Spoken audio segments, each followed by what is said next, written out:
महादेव का पूजन करना चाहिए और कभी अवसर मिले तो शिवालय की परिक्रमा भी करनी चाहिए। शिव जी की एक परिक्रमा करने मात्र से सभी तीर्थों की परिक्रमा का फल मिलता है, इसलिए कभी परिक्रमा करें।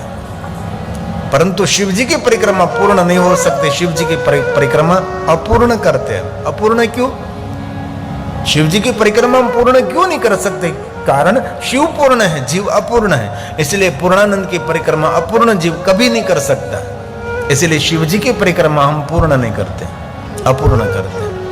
महादेव की परिक्रमा करने के लिए जाते हैं तो जलधारी से हम वापस आ जाते हैं, फिर से जाते हैं, फिर जलधारी तक पहुंचते हैं। भगवान महादेव को स्नान कराया हुआ जल हम आंख और मस्तक पर धारण करके फिर भगवान शिव जी के सन्मुख आ जाते हैं।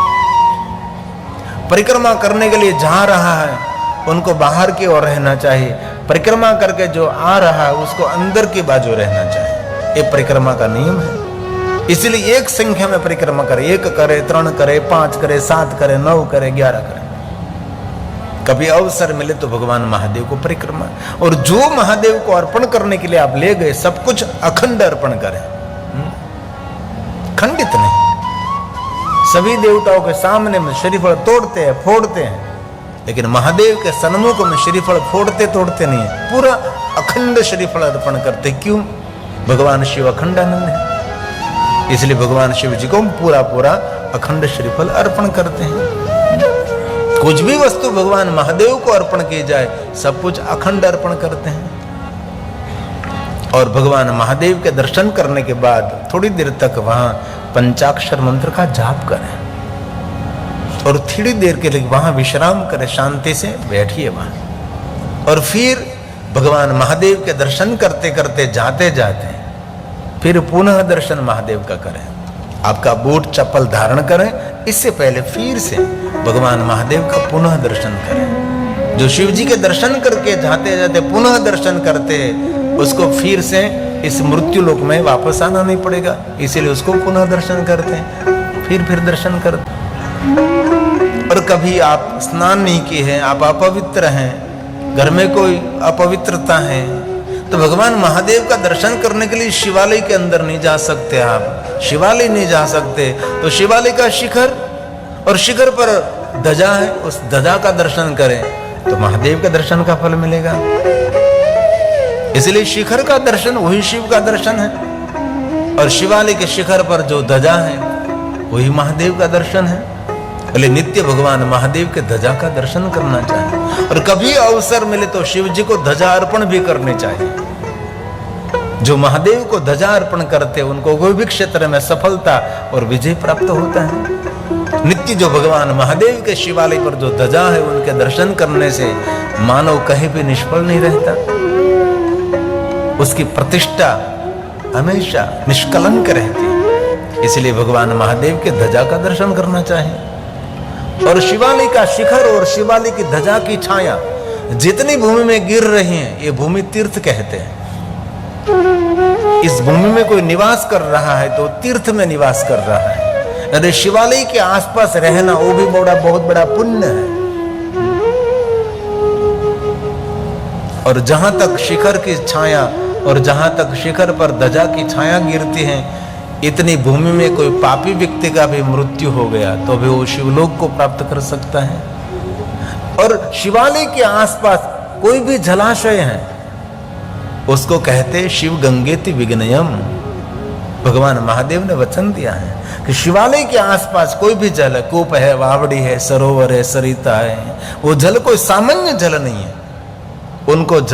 उनको कहते हैं शिव गंगेति विघ्नयम शिवस्य वचनम यथा। भगवान महादेव का जो शिवालय है क्षेत्रज्ञ है, वहां कूप है, वावड़ी है, पुष्कर मतलब सरोवर है, आसपास कहीं भी जल हो, कहीं भी आपको गंगा जल न मिले तो श्रेष्ठ उसको गंगा जल कहा है। और ये भगवान महादेव ने वचन दिया है शिव गंगेति विघ्नयम शिवस्य वचनम यथा। महादेव ने वचन दिया है कि जल कोई सामान्य जल नहीं है, वो साक्षात ये गंगा जल है, ये गंगा जल की मान्यता है। इसलिए एक शिवलिंग की पूजा करने मात्र से विश्व में सभी देवी देवताओं की पूजा संपन्न हो जाती है। क्यों भाई? प्रश्न हो सकता है ना कि राम की पूजा करने से सभी देवताओं की पूजा संपन्न नहीं होती, भगवान द्वारकाधीश कृष्ण की पूजा करने से सभी देवताओं की पूजा संपन्न नहीं होती? ऐसा क्यों नहीं कहा? शिव जी के बारे में क्यों कहा कि एक शिव की पूजा करने से विश्व में सभी देवी देवता नक्षत्र ग्रह तीर्थ पितृ सबकी पूजा एक शिवलिंग के अंदर संपूर्ण हो जाती है? ऐसा क्यों? इसीलिए कि क्यों भगवान महादेव जी सबका मूल है, जगत का उद्गम स्थान है, हमारा सबका जन्म स्थान है, हमारा सबका मूल स्थान है। इसलिए शिवार्चन करने से सभी देवताओं का अर्चन संपन्न रहता। अलग अलग कोई भी देवी देवताओं की पूजा आपसे न हो सके, लेकिन एक शिवलिंग की जिन्होंने पूजा कर ली, उनने सब देवी देवता तीर्थ ग्रह नक्षत्र पितरों की पूजा कर ली। कैसे? तो कि वृक्ष के मूल में जल अर्पण करने से इस मूल के द्वारा हर पत्ते पत्ते को जल मिलता है, वृक्ष की एक एक डाली को जल मिलता है। ब्रह्मा जी ने नारद जी को समझाया, नारद जी को वृक्ष को हरा रखने के लिए वृक्ष के अंदर जितने पर्ण है सब पर्ण को पानी नहीं पिलाना पड़ता, कभी नहीं। वृक्ष के मूल में जल अर्पण कर दो तो सभी पत्तों को पानी मिलता है। वैसे शिव हमारा मूल है। तो शिव जी का अर्चन जिन्होंने कर लिया, समझो उन्हें विश्व के सभी देवताओं को तृप्त कर लिया। और ये काल्पनिक नहीं है, ये मूल बात है। और ये श्लोक ब्रह्मा जी ने गाया, शाखा पुष्यन्ति वृक्षस्य। कोई भी शाखा को पुलकित रखनी है, जीवित रखनी है, वृक्ष के एक एक पर्ण को जीवित रखना है, तो क्या करते हैं हम? पर्ण को पानी पिलाने के लिए जाते हैं, वृक्ष की डाली को हम पानी पिलाते हैं? नहीं, हम क्या करते हैं? वृक्ष मूलस्य सेचना। वृक्ष के मूल में जल अर्पण कर दीजिए, सभी शाखा को सभी पर्ण को पानी मिल जाएगा। इसीलिए शिव हमारा सबका मूल है। और शिव महापुराण ग्रंथ में जो महादेव का पूजन नहीं करता, जो महादेव का अर्चन नहीं करता, महादेव का जो स्मरण नहीं करता है, वो मनुष्य का कभी कल्याण नहीं होगा। भगवान व्यास ने तो ऐसे बहुत सारे श्लोकात्मक दुख व्यक्त किया है। जो महादेव से दूर है उसका कभी कल्याण नहीं। इसलिए बहुत दिल से हृदय से आदर के साथ कहता हूं, कोई भी संप्रदायों की परंपरा में आप है, लेकिन शिव आपका जन्म स्थान है। कोई आकार जन्म स्थान नहीं है, कोई अवतार जन्म स्थान नहीं है। जो निराकार है, जो निर्विकार है, जो निरंतर है, जो हमारा मूल है, वो हमारा सबका जन्म स्थान है, उनको हम शिव कहते हैं। इसलिए ब्रह्मा ने नारद जी को कहा, जैसे वृक्ष को पुलकित रखने के लिए वृक्ष के मूल में जल अर्पण करना पड़ता है, वैसे ही शिव हमारा मूल है। शिव जी का अर्चन करने के सभी देवता तृप्त हो जाए। तदवदस्य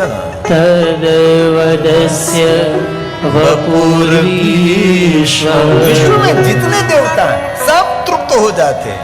पुष्यन्ते च शिवार्चना,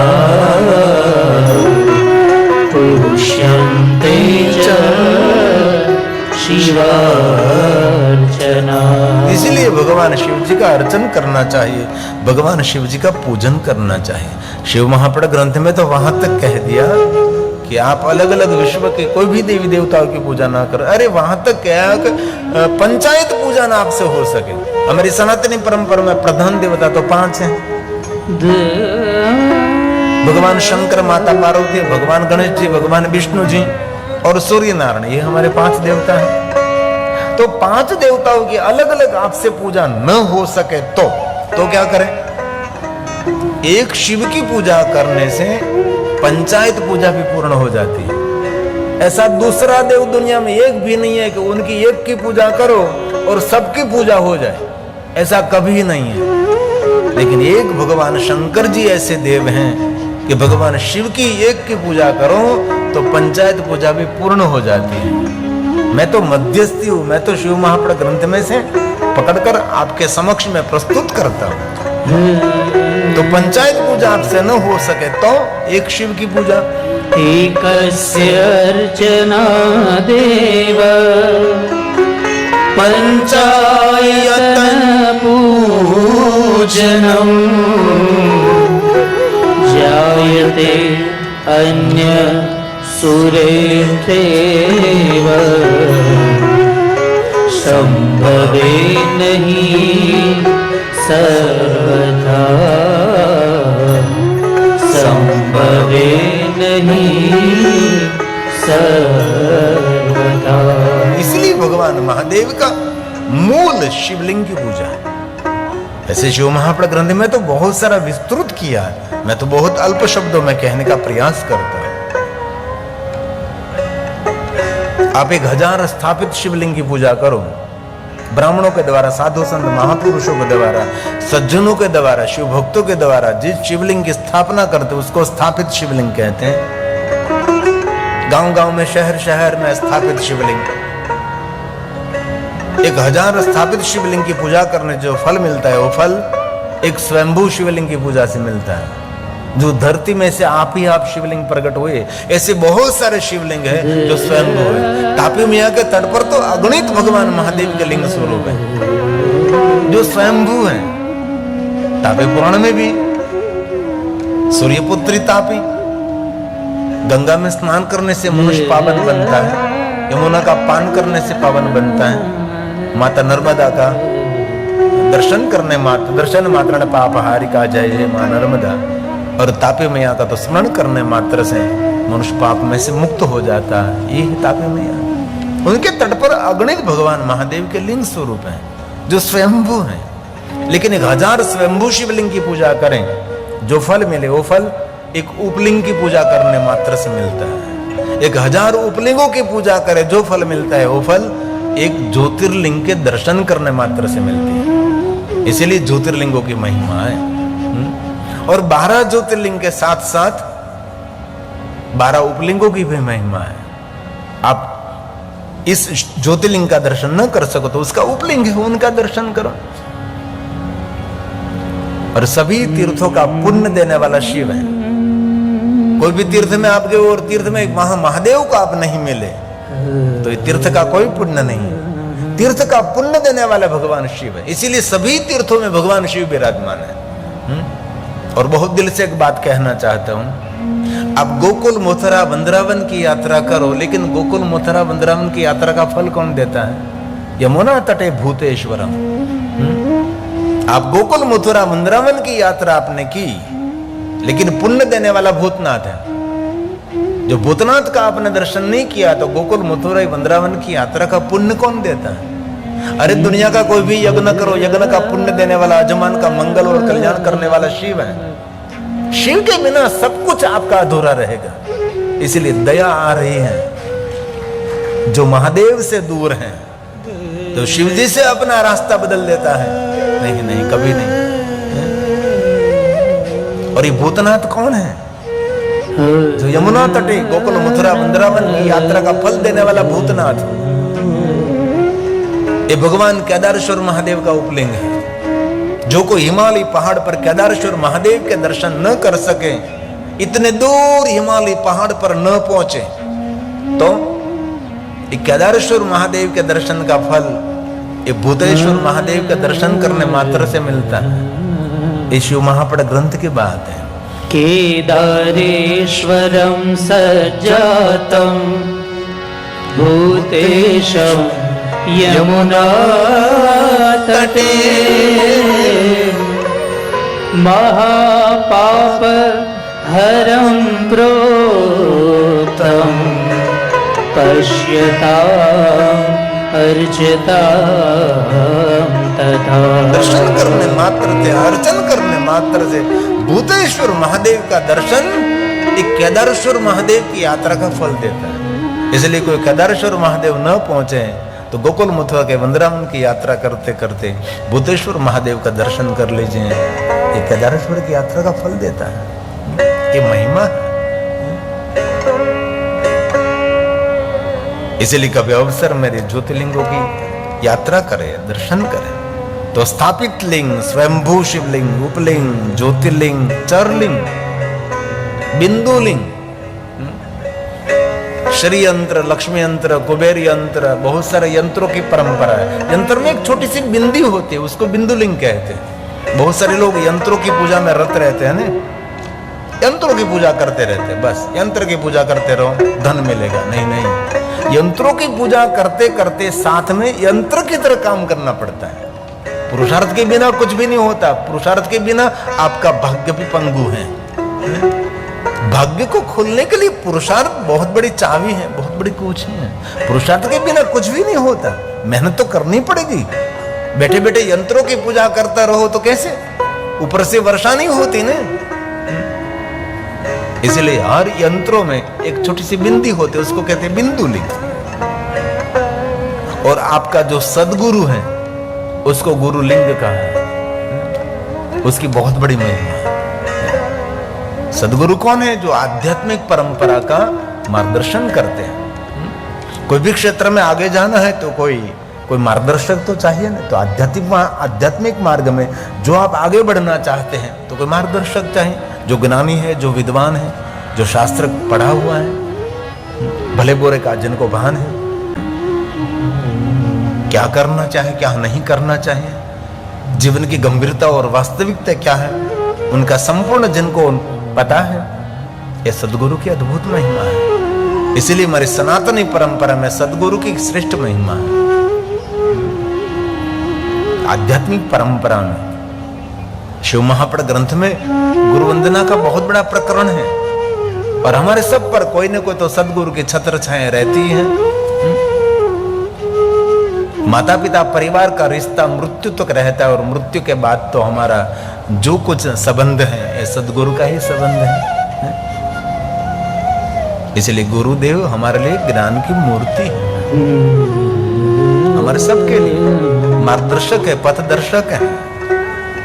जहाज नाव है समंदर को पार करने के लिए, हमारे लिए बड़ा जहाज है, कहीं हमको डूबने नहीं देता। ये सदगुरु की महिमा है। गुरु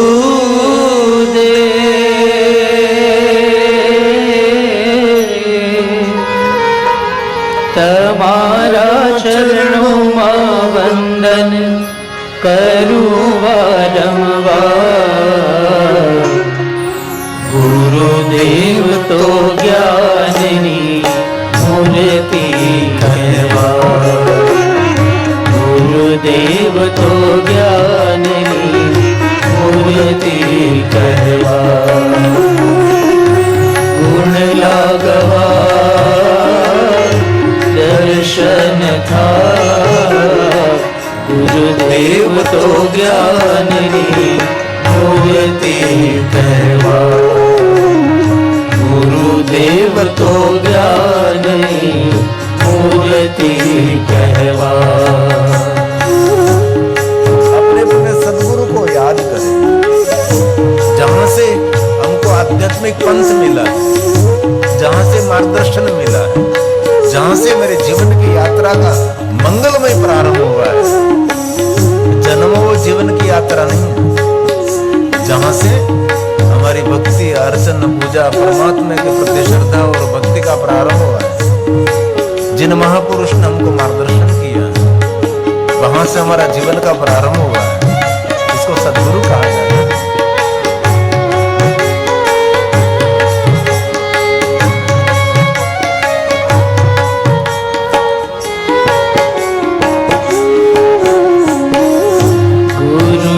तुम्हारा दर्शन करता ज्योत आनंद में जागे। ज्योत आनंद में जागे। गुरु जी तुम्हारा दर्शन करता ज्योत आनंद में जागे। ज्योत आनंद में जागे। दया करो गुरु राह बताओ, दुख हमारो भागे।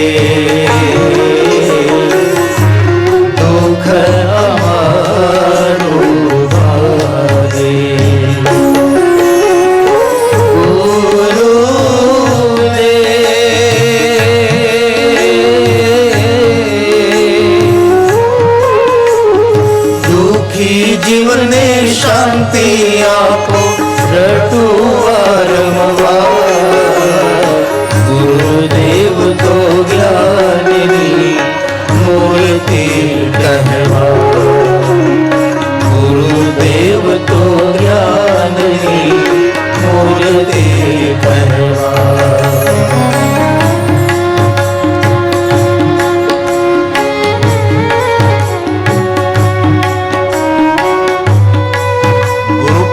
तो अनेक है, लेकिन सदगुरु परंपरा तो एक है।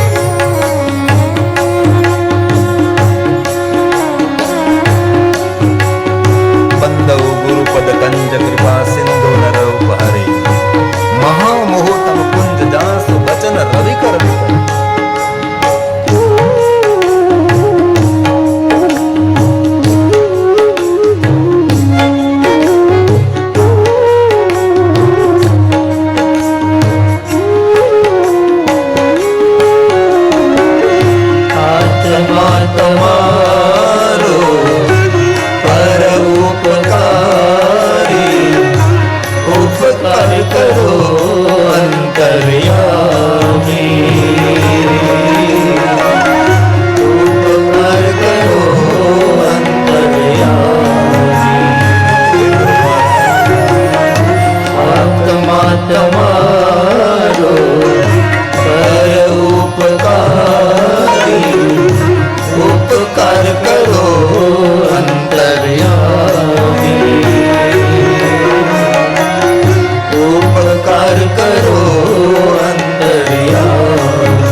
દિવસ રાત ગુરુદેવ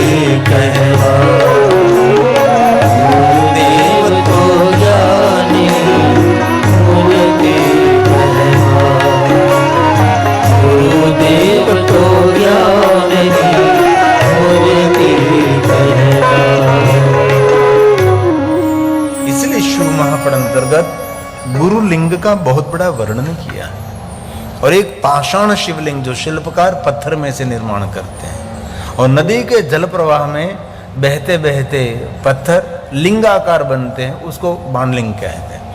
इनमें कोई भी नदी का पत्थर हो, सभी शिवलिंग हैं, लेकिन सप्त गंगाओं में निर्माण हुए जो लिंगाकार है वो श्रेष्ठ है। सप्त गंगाओं में माता नर्मदा के जल प्रवाह में जो शिवलिंग निर्माण होते हैं वो सबसे श्रेष्ठ है, जिनको नर्मदेश्वर महादेव कहते हैं। कोई भी शिवलिंग लाओ तो प्रतिष्ठा विधि करनी पड़ती है, परंतु माता नर्मदा के जल प्रवाह में से लाए हुए शिवलिंग, उनकी कोई प्रतिष्ठा विधि आप न कर सके तो भी सभी शिवलिंग प्रतिष्ठित है।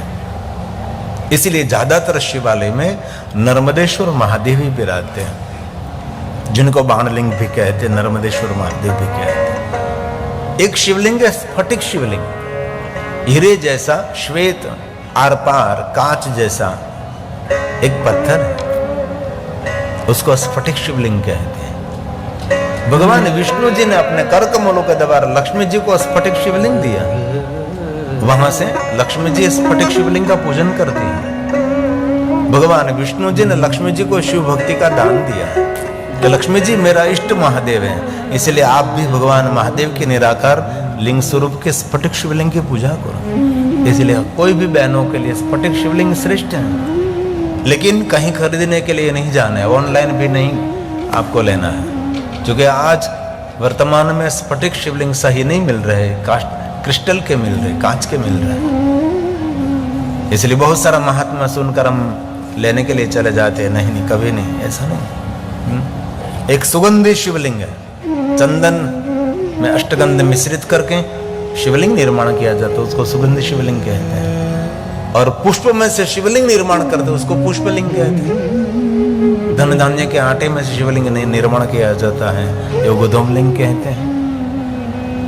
मरकुरी पारा के अंदर कोई वस्तु मिश्रित करके उसको बांधते हैं, उसको पारदलिंग कहते हैं। पारदलिंग की पूजा का सबको अधिकार नहीं है, उसकी पूजा परंपरा अलग है। योगी महापुरुष जो उनसे परिचित हैं वो उनकी पूजा कर सकते हैं। इसीलिए पारद को स्पर्श करने के बाद कुछ भी खाना नहीं चाहिए।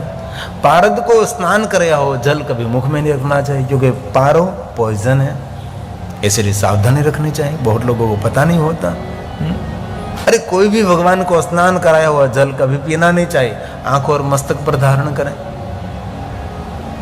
और भगवान को स्नान कराया हुआ जल, अबील गुलाल कुंकु दूध पंचामृत वाला जल कभी कोई वृक्ष को भी अर्पण नहीं करना चाहिए, कभी तुलसी माता को भी नहीं। कभी कभी हम गलती करते हैं, कुमकुम सुगंधित द्रव्य पंचामृत वाला जल भगवान को स्नान कराया है, हम तुलसी को अर्पण कर देते हैं। तुलसी के लिए जहर है, अबील गुलाल कुंकु ये सब कुछ पॉइजन है, केमिकल है, आपका तुलसी वन चला जाएगा। इसलिए कभी ऐसी गलती नहीं करनी चाहिए। बहुत लोग करते हैं, जाओ तुलसी के गमले में अर्पण कर दो, नहीं, कभी नहीं करना चाहिए। कोई भी वृक्ष को अर्पण नहीं कर, जहां पग तले ना आवे, अपमान न हो सके ऐसे स्थान पर उसका विसर्जन कर दीजिए। तो पारद शिवलिंग से सावधान रहना चाहिए। रेत में से बंद है उसको बालूकार शिवलिंग कहते हैं। बहुत सारा प्रकरण है रसलिंग का, और सुवर्ण में से निर्माण करते हैं उसको सुवर्ण शिवलिंग कहते हैं। भगवान विष्णु जी ने कुबेर जी को सुवर्ण शिवलिंग दिया, कुबेर जी सोने का शिवलिंग की पूजन करते हैं। रजतलिंग की महिमा है, ताम्रलिंग की महिमा है, रत्नलिंग की महिमा है, दीपलिंग की महिमा है, ज्योतिर्लिंग ज्वालालिंग की महिमा। और आपके घर में जो शिवलिंग उसको चलित शिवलिंग कहते हैं। इरता फिरता शिवलिंग, आपके घर में जो छोटा सा शिवलिंग रखते हैं उसको चलित कहते हैं। उनकी कभी पूजा न हो सके तो कुछ बाधा नहीं, कभी हो सके कभी न हो सके, लेकिन घर में शिवलिंग अंगुष्ठ के नाप का और 4 अंगुली के नाप का होना चाहिए, ये इसकी महिमा है। बड़ा हो तो उसका विशेष प्रकार से नित्य पूजन करना चाहिए। तो घर में जो शिवलिंग है उसको चलित शिवलिंग कहते हैं, वो छोटा शिवलिंग। आत्मलिंग की महिमा गाय, आपके स्वयं की आत्मा वो भी भगवान महादेव के लिंग स्वरूप का प्रतीक है। जो भगवान विष्णु जी ने देवताओं को सबको शिवलिंग दिया, और बाद में भगवान विष्णु जी ने कहा कि देवताओं इस स्थूल शिवलिंग की पूजा करते करते आपको आत्मलिंग की ओर गति करना है। ऐसे जीवन पर्यंत आपको ऐसे स्थूल शिवलिंग की पूजा करते करते नहीं रहना है, इससे बाहर निकल कर हटकर कुछ और यात्रा करने हैं आपको। ये भगवान विष्णु जी ने देवताओं को कहा। और समग्र भूमंडल भगवान महादेव के लिंग का स्वरूप है। और शिव महापुराण ग्रंथ में शिव भक्तों के लिए कहा कि कभी शिवलिंग कहीं भी आपको न मिले, कहीं भी शिवालय नहीं। ऐसे बहुत सारे शिव भक्त हमने देखे हैं, जहां तक महादेव का दर्शन नहीं हो वहां तक ये मुख में अन्न नहीं रखते हैं। ऐसे बहुत सारे शिव भक्त हैं। अरे ऐसे शिव भक्त है, महादेव के दर्शन करने के बाद मुख में जल रखते हैं, अन्न की क्या बात करो। ऐसे बहुत सारे शिव भक्तों को कभी शिवलिंग न मिले, शिवालय न मिले तो क्या करेंगे, भूमंडल लिंगम, इस भूमंडल का दर्शन कर लीजिए, आकाश का दर्शन कर लीजिए, वो भगवान महादेव का लिंग स्वरूप है। शिव जी की परंपरा बहुत सरल परंपरा है, कोई कठिन परंपरा नहीं है। और एक परंपरा है पार्थेश्वर लिंग परंपरा, जो यहाँ भगवान महादेव के पार्थेश्वर लिंग स्वरूप यहाँ कितने कितने रखे हैं। एक शिवलिंग और एक पीठ, पास में छोटे छोटे शिवलिंग बनाकर आप रखते हैं, उसको मणिलिंग कहा जाता है। इसलिए एक शिवलिंग से लेकर 10 करोड़ शिवलिंगों की महिमा है। और कभी अवसर मिले तो विशेष प्रकार से घर में पार्थेश्वर महादेव की पूजा करनी चाहिए। आपके घर में कोई उत्सव हो, इससे पहले पार्थेश्वर महादेव का पूजन करें। बेटे का विवाह, बेटी का विवाह है, अथवा कोई मंगल कार्य है, इससे पहले विशेष प्रकार से पार्थेश्वर महादेव की पूजा करें। जैसे भगवान सत्यनारायण की हम कथा करते हैं मेरे घर में, वैसे पार्थेश्वर महादेव का पूजा उत्सव। लेकिन पार्थेश्वर महादेव की पूजा ऐसे ब्राह्मणों के पास करानी चाहिए जो स्वयं ब्राह्मण महादेव का भक्त हो, क्योंकि बहुत सारे ब्राह्मण महादेव के भक्त नहीं है, तो उनको शिव के प्रति इतना प्रेम आदर नहीं रहता। तो संपूर्ण शिव जी को समर्पित ब्राह्मण है, उनके पास से भगवान महादेव का विशेष, जिनको शिव पूजा में प्रीति हो, ऐसे ब्राह्मणों के पास महादेव की पार्थेश्वर महादेव पूजा उत्सव करें। 108 ब्राह्मणों को आमंत्रित करके, अथवा ये न हो सके 11 ब्राह्मण, 9 ब्राह्मण, 7 ब्राह्मण, 5 ब्राह्मण, 3 ब्राह्मण और एक सहायक 2 ब्राह्मण तो चाहिए। विशेष प्रकार से पार्थेश्वर महादेव पूजा उत्सव करें। ऐसे बहुत सारे शिव भक्तों को मैंने देखा है, नित्य पार्थेश्वर महादेव का पूजन करते हैं। अमृत तो नहीं कर सकते, कभी सोमवार, कभी त्रयोदशी, महाशिवरात्रि के दिन विशेष प्रकार से पार्थेश्वर महादेव का पूजन करें। राजा दशरथ ने पार्थेश्वर महादेव की पूजा की, भगवान राम जी ने निरंतर पार्थेश्वर महादेव का पूजन किया। सब ने पार्थेश्वर महादेव की पूजा की। जो मिट्टी में से शिवलिंग निर्माण करते हैं उसको पार्थेश्वर महादेव की पूजा कहते हैं। और कभी अवसर मिले तो बिलवृक्ष के नीचे बैठकर पार्थेश्वर महादेव की पूजा करें। कभी तुलसी के पास बैठकर पार्थेश्वर महादेव का पूजन करें। आप घर में भी पार्थेश्वर महादेव की पूजा कर सकते हैं। और कभी तीर्थ में जाकर पार्थेश्वर महादेव का पूजन करें। कभी जलाशय, सरोवर, सरिता, सागर के तट पर बैठकर पार्थेश्वर महादेव की पूजा करें। वैसे तो शिव महापुराण ग्रंथ में कहा, ब्राह्मण श्वेत मिट्टी में से लिंग निर्माण करे, क्षत्रिय लाल मिट्टी में से, वैश्य पीली मिट्टी में से, शूद्र काली मिट्टी में से। लेकिन उसके अंदर नहीं पाएंगे। पवित्र स्थान से मिट्टी लाकर इसमें से कचरे काकरे को दूर करके शुद्ध जल मिश्रित करके सुंदर शिवलिंग निर्माण करे, सुंदर नीचे पीठ निर्माण करे, दिव्य दर्शन और भगवान महादेव का आह्वान करे। कोई भी मंत्र स्तोत्र कंठस्थ नहीं है तो पंचाक्षर मंत्र बोलकर पार्थेश्वर महादेव की संपूर्ण पूजा करें। तो पार्थेश्वर महादेव की पूजा की अद्भुत महिमा है। शिव महापुराण ग्रंथ में कहा, जो पार्थेश्वर महादेव का पूजन करते हैं, ये विशेष प्रकार से आपसे कुछ भी न हो सके तो बिलवृक्ष के नीचे जो मिट्टी है, उसका गमला है, उसका चारों तरफ मिट्टी है, इस मिट्टी का वहां ही शिवलिंग खड़ा कर दीजिए और जल अर्पण कर दीजिए, हो गई पार्थेश्वर की पूजा। विसर्जन की कोई चिंता नहीं। ये भी ना हो सके तो आपके सबके घर में तुलसी का गमला है। गुजराती में कहो तो तुलसी नो केरो दरेक ना आंगणे होय छे। सुंदर मजानो तुलसी नो कुंडू होय छे। અને તુલસીને ક્યારેક દીવો કરો ને તો થોડોક દૂર દીવો મૂકજો। ઘણા લોકો તો તુલસી માની એટલો નજદીક દીવો મૂકે ને કે અડધા તુલસીને બાળી દીધા છે। આટલી પણ તેને ખબર નથી કે આ દીપની જ્વાળા તુલસીને લાગે છે। આપણા સૌના ઘરના આંગણે તુલસીનું કુંડું છે, તુલસીનો કહેરો છે, તો તુલસીના કુંડામાં માટી હોય છે, એ જ માટીનું સુંદર એક શિવલિંગ બનાવી નાખો અને ત્યાં જ ભગવાનને જલ અર્પણ કરી દો, હો ગઈ પાર્થેશ્વરની પૂજા। એનાથી પછી સરળ ન બને। આ સરળમાં સરળ છે। વૃક્ષ નીચે માટી હોય તો માટીનું સુંદર શિવલિંગ બનાવો અને જલ ચડાવી દો, પાર્થેશ્વર મહાદેવની પૂજા। हमारी शिव परंपरा के अंदर पार्थेश्वर महादेव की पूजा की श्रेष्ठ परंपरा है। इसलिए शिव महापट अंतर्गत कहा, जो कोई नित्य पार्थेश्वर महादेव का पूजन करते हैं, अब मृत्यु हरम काल मृत्यु हरम, उसकी अकाल कभी मृत्यु नहीं होती। और महादेव का भजन करते उनके भी अकाल मृत्यु नहीं होती। जो शिव जी का स्मरण करते उनकी भी अकाल मृत्यु नहीं होती। और दिल से कहता हूं, जो शिव जी को समर्पित है उनका कोई बाल भी बाका नहीं कर सकता दुनिया के अंदर। जो महादेव को समर्पित है, जिनके हृदय में महादेव की भक्ति है, जिनकी परंपरा में शिव है, उनका कभी कुछ भी नहीं होगा। भगवान महादेव उन पर निरंतर कृपा करते रहते हैं। भगवान शिव जी ने वचन दिया है कि मेरा भक्त को मैं बहुत वात्सल्य, बहुत मैं प्रेम करता हूं।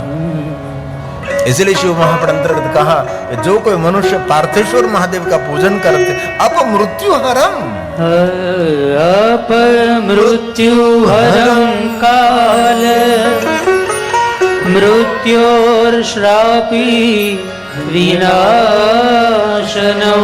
श्रापी विनाशनम, किसी ने आपको श्राप दिया है, श्राप में से छूटना चाहते हैं तो पार्थेश्वर महादेव की पूजा करें। किसी ने श्राप दिया, किसी का निशा सा हाई लग गई, कोई श्राप है पूछे तो श्राप माथे मुक्त हुए तो पार्थेश्वर महादेव ने पूजन करो। जीवन में कोई भी कामना ने पूर्ति करवी हो तो पार्थेश्वर महादेव ने पूजा करो। आ तो मैं बहुत थोड़ू कहूं छू, शिवपुराण ग्रंथ में तो કેટલો વિસ્તારથી મહિમા ગયો છે પાર્થેશ્વર મહાદેવ।